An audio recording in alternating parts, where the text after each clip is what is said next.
Bonjour à tous et bienvenue sur cette nouvelle vidéo dédiée à la série « Ici tout commence ». Aujourd'hui, on va plonger ensemble dans les événements marquants qui vont secouer l'Institut dans l'épisode à venir d'août 2024. Accrochez-vous, car entre agression brutale, rupture déchirante et engagement militant, l'intrigue promet d'être intense. Jude, l'un des personnages centraux, va vivre un moment des plus difficiles, tandis que la dynamique des couples à l'Institut va être bouleversée. Et ce n'est pas tout, car Malik et Thibaut vont se retrouver au cœur d'un défi unique pour mieux comprendre les réalités vécues par les femmes. Restez avec nous pour découvrir tous les détails de ces rebondissements palpitants. Dans l'épisode à venir de la série « Ici tout commence », diffusé en août 2024, plusieurs événements marquants se produisent à l'Institut. Jude, l'un des personnages centraux, est victime d'une agression brutale au sein de l'établissement, suscitant l'inquiétude et l'émoi parmi ses camarades et le personnel. Cette attaque violente pourrait avoir des répercussions importantes sur son avenir à l'Institut. Parallèlement à ce drame, Solal et Thelma, un couple bien connu de l'Institut, décident de mettre un terme à leur relation. Leur séparation pourrait affecter leur dynamique au sein de l'école, ainsi que leur relation avec les autres élèves. Enfin, Malik et Thibaut, deux autres personnages de la série, prennent une position publique et deviennent les porte-parole des femmes. Leur engagement pour cette cause montre un tournant dans l'intrigue, car ils s'efforcent de défendre les droits et les préoccupations des femmes au sein de l'Institut, apportant ainsi une nouvelle dimension sociale et militante à l'histoire. Ces développements promettent de rendre l'épisode particulièrement intense et riche en émotions. Dans le prochain épisode de la série « Ici tout commence », diffusé en août 2024 sur TF1, un nouvel événement intéressant se prépare à l'Institut. Maya, l'une des élèves, est particulièrement agacée par l'attitude de Malik et Thibaut, qui ont montré peu de compréhension et de considération envers Carla lorsqu'elle traversait une période difficile à cause de ses règles. Pour leur faire comprendre ce que cela représente réellement, Maya décide de leur proposer un défi audacieux. Elle leur suggère de porter des électrodes pendant leur service, ces dispositifs étant conçus pour simuler les douleurs menstruelles, afin qu'ils puissent ressentir ce que les femmes endurent chaque mois. Malik et Thibaut, bien qu'un peu réticents au départ, acceptent finalement de relever ce défi. Cette expérience pourrait bien leur ouvrir les yeux sur la réalité des douleurs menstruelles, et peut-être même changer leur perspective sur ce sujet. Cet épisode promet d'être riche en enseignements et en moments de réflexion pour les personnages concernés. Pendant le service du midi, Malik et Thibaut, qui avaient initialement accepté le défi avec une certaine assurance, réalisent rapidement à quel point ils ont sous-estimé les douleurs menstruelles simulées par les électrodes. En pleine activité, ils commencent à ressentir des douleurs intenses qui les forcent à se plier en deux de douleur. Ce qui avait commencé comme une simple expérience se transforme en une épreuve beaucoup plus difficile qu'ils ne l'avaient imaginé. Stanislas, un des superviseurs, les aperçoit dans cet état de souffrance et, inquiet pour leur bien-être, leur propose de les remplacer afin qu'ils puissent se reposer. Malgré la douleur évidente, Malik et Thibaut, par fierté ou par désir de prouver leur endurance, refusent catégoriquement l'offre d'assistance, décidés à aller jusqu'au bout du service. À la fin de la journée, épuisés par l'effort et la douleur, les deux jeunes hommes se retirent dans le parc pour se reposer. Alors qu'ils tentent de récupérer, ils croisent Carla, qui, amusée par leur état, ne manque pas de se moquer de leur faible tolérance à la douleur. Face à ces taquineries, Malik et Thibaut, un peu gênés mais surtout humbles, reconnaissent finalement que les douleurs menstruelles peuvent être véritablement handicapantes et bien plus difficiles à supporter qu'ils ne l'avaient imaginé. Leur expérience leur a donné une nouvelle perspective sur ce que vivent les femmes, et ils semblent prêts à adopter une attitude plus compréhensive à l'avenir. Après leur expérience éprouvante avec les électrodes simulant les douleurs menstruelles, Carla suggère à Malik et Thibaut de proposer à Antoine, le directeur adjoint de l'Institut, l'instauration d'un congé menstruel pour les femmes souffrant de règles douloureuses.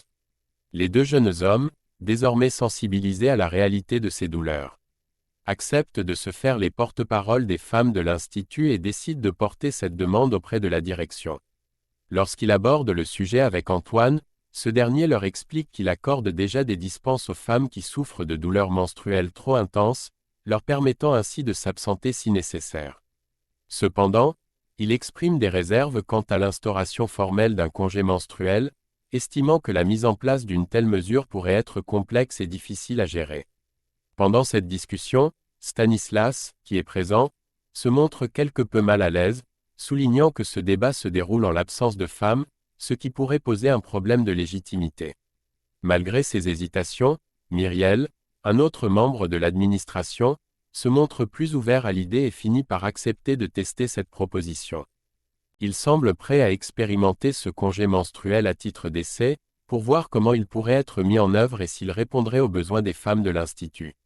Dans un autre développement de l'épisode, Solal et Thelma, un couple bien connu à l'Institut, décident de se séparer.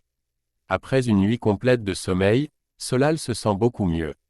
La veille, Lionel avait épuisé Thelma en lui faisant courir dans tous les sens toute la journée, ce qui avait permis à Solal de dormir paisiblement, sans craindre qu'elle ne sorte avec un autre garçon pendant la nuit. Le lendemain matin, Solal se rend au stage de cuisine et y voit arriver Thelma et Gary, toujours vêtus des mêmes habits que la veille. Cette situation l'agace profondément, car il interprète ce détail comme un signe de quelque chose qui le dérange. Cette accumulation de tensions et de malentendus semble avoir précipité leur rupture, marquant ainsi la fin de leur relation. Au fur et à mesure de sa conversation avec Thelma, Solal réalise avec une certaine inquiétude que Thelma et Gary ont passé toute la nuit ensemble. Ils viennent à peine de rentrer à l'Institut après une soirée qui s'est prolongée jusqu'au petit matin. Thelma, sans se rendre compte de l'effet que cela a sur Solal, lui raconte qu'elle a accompagné Gary à un DJ set et qu'ils ont ensuite poursuivi la nuit en allant à un after. Ces révélations plongent Solal dans un profond malaise. Les pensées commencent à s'emballer dans son esprit, et il imagine immédiatement le pire, craignant que cette nuit passée ensemble ait été plus qu'une simple sortie entre amis. La jalousie et l'inquiétude s'emparent de lui, le rendant de plus en plus anxieux. Lorsqu'il retrouve Gary plus tard dans la journée, Solal ne peut s'empêcher de laisser transparaître sa frustration. Il devient particulièrement strict et exigeant envers lui, adoptant une attitude beaucoup plus dure que d'habitude. Gary, qui est loin d'être naïf, comprend rapidement que cette sévérité soudaine n'est pas liée à son travail, mais plutôt à la jalousie de Solal. Il saisit que Solal est profondément troublé par la sortie nocturne qu'il a partagée avec Thelma, et cette situation crée une tension palpable entre les deux jeunes hommes. Au cours de la journée, Gary prend ses distances avec Thelma en refusant de se mettre en binôme avec elle lors des activités. Thelma, surprise par ce comportement inhabituel, commence à comprendre que cela a probablement un lien avec Solal. Déterminée à éclaircir la situation, elle décide de confronter Solal à la fin du cours. Thelma demande à Solal des explications sur son attitude distante et ce qui se passe réellement entre eux. Face à ces questions directes, Solal se sent obligé de lui révéler la vérité qu'il avait gardée pour lui jusque-là. Il lui avoue qu'il a mis fin à sa précédente relation parce qu'il ne supportait pas l'idée d'être dans une relation libre. Cette expérience l'a profondément marqué, et il redoute de revivre les mêmes sentiments d'insécurité et de jalousie. En entendant cette confession, Thelma exprime ses propres craintes.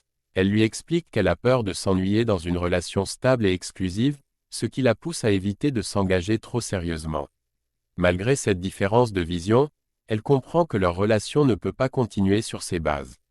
Pour clore ce chapitre de leur histoire, Thelma l'embrasse une dernière fois, signifiant ainsi la fin de leur relation amoureuse. Pendant ce temps, à l'Institut, un autre événement dramatique se déroule. De bon matin, Anaïs croise Milan à l'extérieur de la colocation.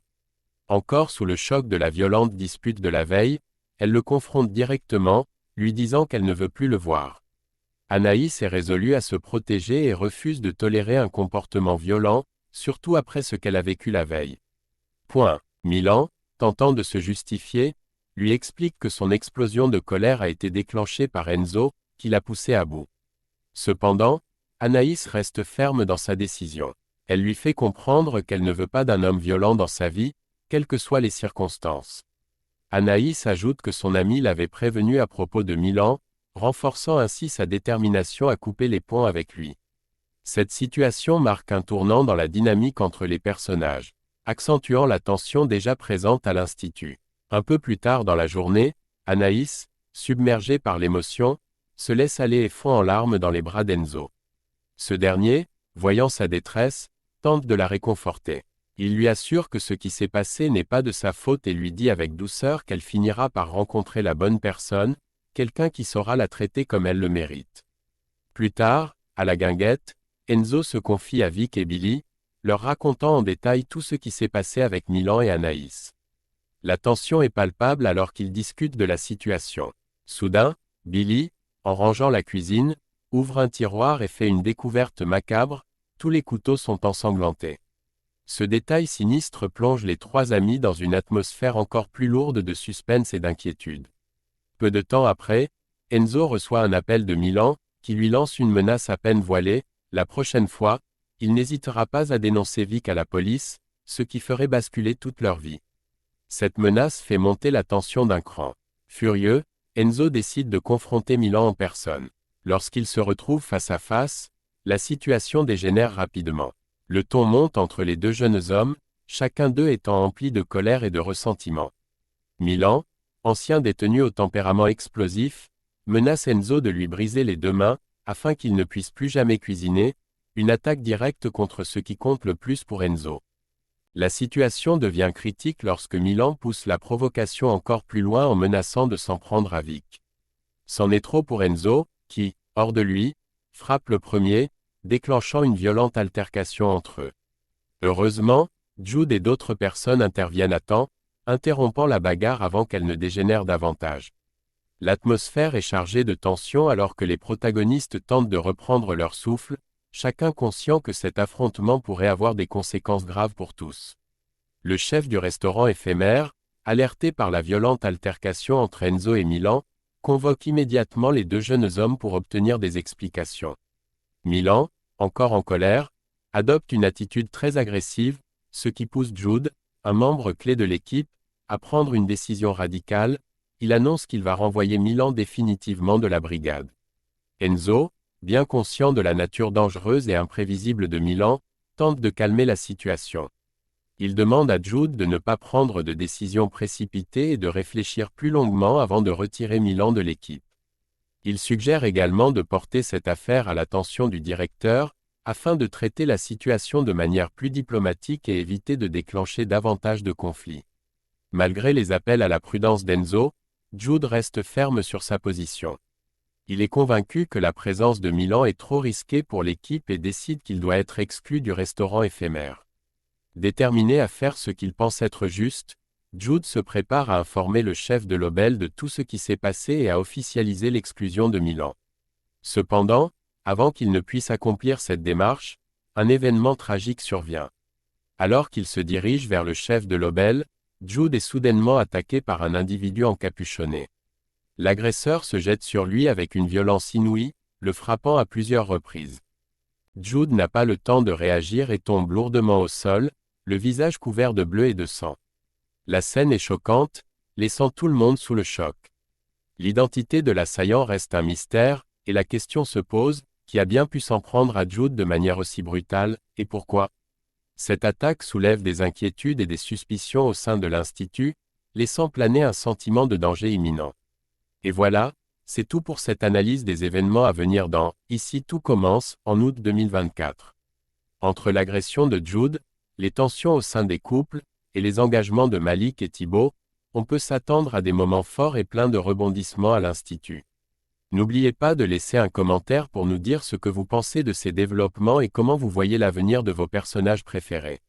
Si vous avez aimé cette vidéo, pensez à la liker, à vous abonner à la chaîne pour ne rien rater des prochains épisodes, et à activer la cloche pour être informé dès qu'une nouvelle vidéo est en ligne. Merci de nous avoir suivis, et à très bientôt pour une nouvelle analyse sur « Ici tout commence ».